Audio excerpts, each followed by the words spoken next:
Joining me now, Roland Martin, host and managing editor of NewsOne Now, and former Republican Congressman Joe Walsh. Okay, Roland, what do you think? Good week or bad week for President Trump? Well, for his ego, it was a good week, but I think when it comes to Republicans and what may be happening in 2018, not so good. He still now has to deal with the Senate and has a totally different attitude. He is not going to run roughshod over senators like he did those House members. Joe, what do you think?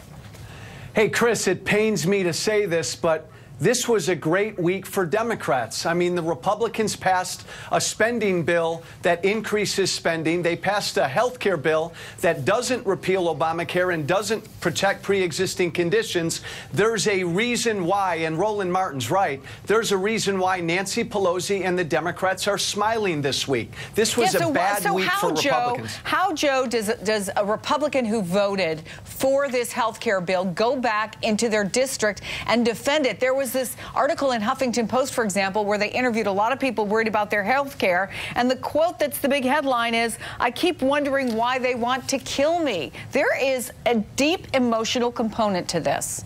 Oh, Chris, absolutely. Every Republican that voted for this bill has a big old target on their back. Chris, I got elected in 2010 because of Obamacare, and every Democrat in 2010 had a target on their back. The Republicans just did the same damn thing. They rushed through a bill that none of them read and none of them understood, and I really think they're going to pay a big price for it. Chris, you can't leave out the fact, AARP against this bill, American Medical Association against this bill. American Cancer Society. When they go out and see, now that the bill is being passed, now folks are going to read it. Now the narrative is going to be set, and you're going to see story after story, example after example, and those Republicans are going to have to then say, what do you say to that mom with a child with autism? What do you say to the person over here with cancer? What do you say to that older voter? And to have 10 of the states that Trump won, most impacted, trust me, they are going to have serious problems. But the people with pre-existing conditions, the highest number of pre-existing conditions, if we still have that graphic somewhere,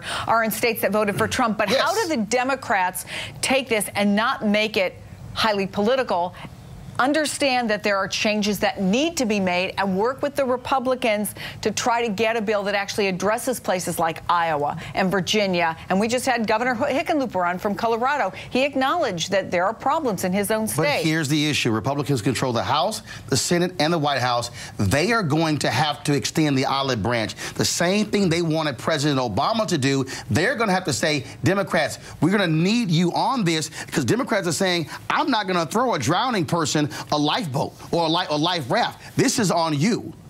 Is it so big a problem, do you think, Joe? Axios made an interesting point today. I think they said the Rose Garden ceremony could be Donald Trump's mission accomplished moment.